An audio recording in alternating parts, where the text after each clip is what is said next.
नमस्कार, मैं doctor JP Dubey. आज सेल के अगले टॉपिक के बारे में बात करेंगे, जिस टॉपिक का नाम है स्टेम सेल।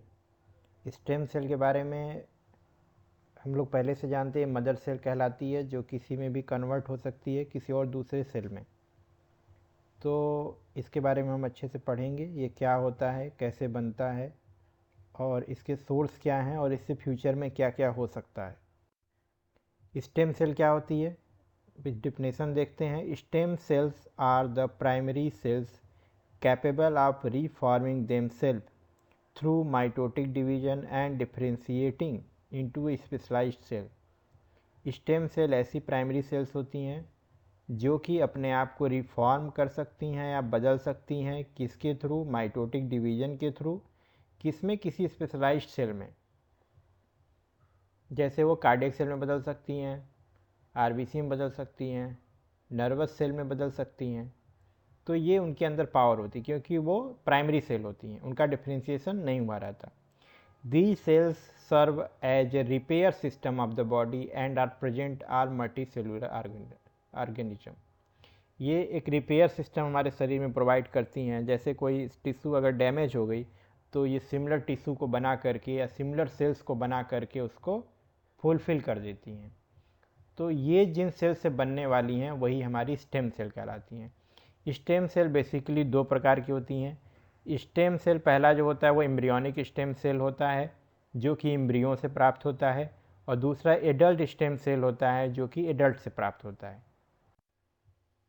प्लूरीपोटेंट नेचर की होती हैं, जिसके कारण इसको हम यूज कर सकते हैं किसी रीजनरेशन के लिए। जैसे हिपेटोसाइट सेल अगर ख़त्म हो गई तो हम कुछ हिपेटिक सेल बना सकते हैं, नर्व सेल बना सकते हैं, इपिथेलियल सेल बना सकते हैं, या फिर किसी डिजीज के कारण कोई प्रॉब्लम हो गई है तो उसको हम लोग जो टिश्यू डिस्ट्रॉय हो गया है उस टिश्यू को नया बना सकते हैं, अगर हमारे पास स्टेम सेल है तो। In fact embryonic pluripotent stem cell are now cultured and lot of research is going on to explore the possibility of using these cells in curing the disorder like diabetes mellitus। Diabetes mellitus में beta cells हमारी damage होती हैं, तो अगर beta cell फिर से regenerate हो जाए तो हमें डायबिटीज़ कभी होगी ही नहीं। तो इस वजह से हम इसको रिप्लेसमेंट सेल रिप्लेसमेंट टेक्निक करते हैं। लेकिन प्रॉब्लम क्या है? But ethical issue arise because these embryo has to destroy to collect the stem cell. मतलब एवरी एम्ब्रियो ब्लास्टोसिस्ट स्टेज से हमें उसको यूट्रस से निकालना पड़ेगा, यानी कि एक जीवन को हमें नष्ट करना पड़ेगा, जो कि नैतिक रूप से सही नहीं। इसलिए हम इसको बहुत ज़्यादा प्रमोट नहीं कर सकते। अब आगे देखिए, stem cell from the umbilical cord blood. अब ये एक सेकेंड ऑप्शन हमारे पास बचता है कि जो स्टेम सेल है उसको हम लोग कहाँ से प्राप्त कर लें? अम्बिलिकल कॉर्ड से, उस बच्चे के सेफ्टी के लिए। तो आप ही का वो प्लूरिपोटेंट सेल है, तो वो आपके जीवन में कभी भी डायबिटीज़ हो गया, कार्डियक डिजीज हो गई, एथेरोस्क्लेरोसिस हो गई, नेफ्रॉन की प्रॉब्लम हो गई, तो आप उसको अपने ही स्टेम सेल से उसको कल्चर करके बना सकते हैं और आपके लिए वो रिजेक्शन भी नहीं होगा। इसलिए इस समय अम्बिलिकल कॉर्ड को प्रिजर्व किया जाता है। अभी साइंस उतना ऐसा हुआ नहीं है, मतलब संभव नहीं है, अभी रिसर्च चल ही रहा है, लेकिन उसका मूल स्रोत है। मान लीजिए 20 साल 30 साल बाद अगर आ गया तो आपके पास अगर आपका खुद का स्टेम सेल प्रिजर्व रखा गया है तो आपको सभी डिजीज से बचाएगा। अब देखते हैं कैसे होता है। Stem cells in umbilical cord blood are collected from the placenta or umbilical cord. Use of these stem cell for research and therapeutic purpose does not create any ethical issue। कि किसी की डेथ नहीं हो रही है, बच्चा deliver हुआ, पैदा हुआ, उसका अम्बिलिकल कार्ड आप यूज कर रहे हैं। Because it does not endanger the life of the fetus or newborn, because of vitality and easy availability the umbilical cord blood stem cell are becoming a potent resource for transplant therapies. अच्छा resource बन सकता है, इसलिए बहुत सारे bank भी बन गए जहाँ पे रिजर्व किया जाता है। इस समय भी देखिए कहाँ यूज किया जा रहा है। Nowadays these stem cell are use to be treat about 70 diseases and use in many transplant worldwide. तो कहीं कहीं इसका प्रयोग करना स्टार्ट भी हो गया है इस देशों में। और दूसरा सोर्स हमने पढ़ा था स्टेम, एडल्ट स्टेम सेल। तो इसको देखिए क्या होता है। Embryonic stem cell do not disappear after birth, after remains in the body as adult stem cell and play a role in repair of damaged tissue. However, their numbers become less. Adult stem cells are the undifferentiated multipotent progenitor cell found in growing children and adult. These are also known as somatic stem cell, are found in everywhere. इस पूरे शरीर में पाई जाती है। वो तो कोई भी सेल अपना एज स्टेम सेल के रूप में काम कर सकती है अगर वो डिफ्रेंशिएट नहीं हुई है तो। These cells are capable of dividing and reforming the dying cell and regenerating the damaged tissue. इनके पास क्षमता होती है डिवाइड होना और जो सेल खराब हो रही है उसको रिप्लेस करना। सो these stem cells can be also be used for research and therapeutic purpose. Adult stem cell are collected from bone marrow. इसको बोन मैरो से लेते हैं क्योंकि हम वहाँ देखते हैं वहाँ पे कॉलोनी फॉर्मिंग यूनिट्स होती हैं। तो वो उनसे क्या होता है कि ब्लड के जैसे आरबीसी, डब्ल्यूबीसी वो उन्हीं से प्लूरीपोटेंट सेल से बनती हैं। These two type of stem cell are present in the bone marrow, haemopoietic stem cell which give rise to blood cells, और दूसरा bone marrow stromal cell which can differentiate into cardiac and skeleton muscle cell. ये ज़्यादा important है, उसको repair करने में use किया जा सकता है। एडवांटेज ऑफ स्टेम सेल क्या है। Adult stem cell from bone marrow are used in bone marrow transplant to treat leukaemia and other blood disorder since 30 year. तो ये बोन मैरो ट्रांसप्लांट किया जाता है, ये हम लोग जानते हैं, जिससे जो बनेंगी आरबीसी जो ज़्यादा हेल्दी होंगी। तो लगभग 30 सालों से ये चल रहा है। बोन मैरो ट्रांसप्लांट बहुत कॉमन है, लिकोमिया में ब्लड कैंसर जो होता है उसमें किया जाता है। Recently it is known that these stem cells can develop into nerve cell, liver cell, skeletal muscle cell and cardiac muscle cell. तो ये अभी पता चला है, न्यू रिसर्च है।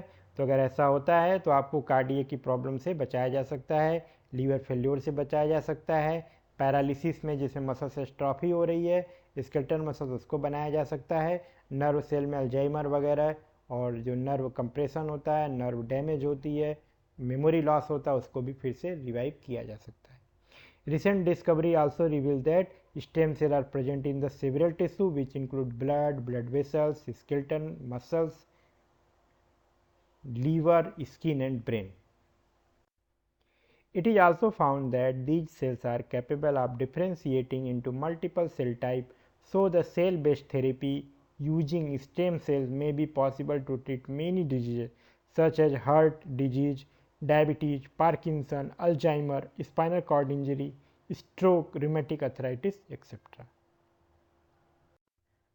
स्टेम सेल क्या होती है, डिफिनेशन देखते हैं। Stem cells are the primary cells capable of reforming themselves through mitotic division and differentiating into specialised cell. Stem cell ऐसी प्राइमरी सेल्स होती हैं जो कि अपने आप को रिफॉर्म कर सकती हैं या बदल सकती हैं, किसके थ्रू, माइटोटिक डिवीजन के थ्रू, किसमें, किसी स्पेशलाइज्ड सेल में।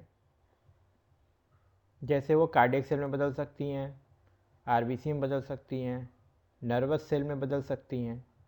तो ये उनके अंदर पावर होती है क्योंकि वो प्राइमरी सेल होती हैं, उनका डिफ्रेंशिएशन नहीं हुआ रहता। These cells serve as a repair system of the body and are present all multicellular organism. ये एक रिपेयर सिस्टम हमारे शरीर में प्रोवाइड करती हैं। जैसे कोई टिश्यू अगर डैमेज हो गई तो ये सिमिलर टिश्यू को बना करके या सिमिलर सेल्स को बना करके उसको फुलफिल कर देती हैं। तो ये जिन सेल से बनने वाली हैं वही हमारी स्टेम सेल कहलाती हैं। स्टेम सेल बेसिकली दो प्रकार की होती हैं। स्टेम सेल पहला जो होता है वो एम्ब्रियोनिक स्टेम सेल होता है जो कि एम्ब्रियो से प्राप्त होता है, और दूसरा एडल्ट स्टेम सेल होता है। कॉज क्या होता है, common cause of cell degeneration क्या होता है, एट्रॉफी, हाइपरट्रॉफी, हाइपरप्लेसिया, डिस्प्लेसिया। इन चारों के बारे में नेक्स्ट लेक्चर में पढ़ेंगे। Fluid accumulation in the blood, fat infiltration in the cell, calcification of cellular organelle. तो जैसे एट्रॉफी हो गई, नष्ट हो गई, हाइपरट्रॉफी ज़्यादा उसमें ग्रोथ हो गई, हाइपरप्लेसिया नंबर में बहुत ज़्यादा बढ़ गए, डिस्प्लेसिया नंबर में बहुत ज़्यादा कम हो गए, फ्लूइड एक्युमुलेशन हो रहा है, फैट का बहुत ज़्यादा डिपोजिशन हो रहा है, और या फिर सेलुलर ऑर्गेनेली है उसमें कैल्सिफिकेशन हो रहा है। हमने अभी पिछली क्लास में पढ़ा था, लास्ट लेक्चर में, लास्ट वीडियो में आप देख लीजिएगा। अगर कैल्शियम बहुत ज़्यादा हो जाए इंट्रासेल्यूलर या साइटोप्लाज्म में, तो वो पूरा ड्रेस्टिक चेंज करता है और पूरा इन्वायरमेंट, इंटरनल इन्वायरमेंट डैमेज कर देता है। Cell aging. Cell aging is the gradual structural and functional change in the cell that occurs over the passage of the time. Cell ageing एक नॉर्मल प्रक्रिया है जो कि ग्रेजुअली एक स्ट्रक्चर और फंक्शनल चेंजेज आते रहते हैं। It is now suggested that cell ageing is due to damage of cellular substances like DNA, RNA, protein and lipid. DNA, RNA, protein और लिपिड के ब्रेक डाउन से सेल एजिंग होती है। When the cell become old, cell जब old हो जाती है, more cellular substances are damage and cellular function decreases. These cause deterioration of the tissue, organ or part of the body. Finally, the health of the body start declining and this leads to death. So the cell aging determine the health and life span of the body. अगर cell ageing जल्दी जल्दी हो रही है तो समझिए as बहुत तेज़ी से बढ़ रहा है। अगर सेल की एजिंग स्लो है तो आपकी भी एज बस नंबर है और सेल्यूलर एज बिल्कुल अलग है। तो इस चीज़ का हमेशा ध्यान रखिएगा। सेल एजिंग के लिए आपको अच्छे से खान पान, अगर सेल एजिंग को रोकना है तो खान पान अच्छा रखना है, आहार विहार अच्छा रखना है, हेल्दी रसायन और चीज़ों का सेवन करिए। वो सब आयुर्वेद में आपको रिकमेंड किया ही जाता है। उन चीज़ों के बारे में जानिए, च्यवनप्राश वगैरह। ओके, अगर टॉपिक आपको पसंद आया है तो इसको लाइक करिएगा और सब्सक्राइब करिएगा। Thank you.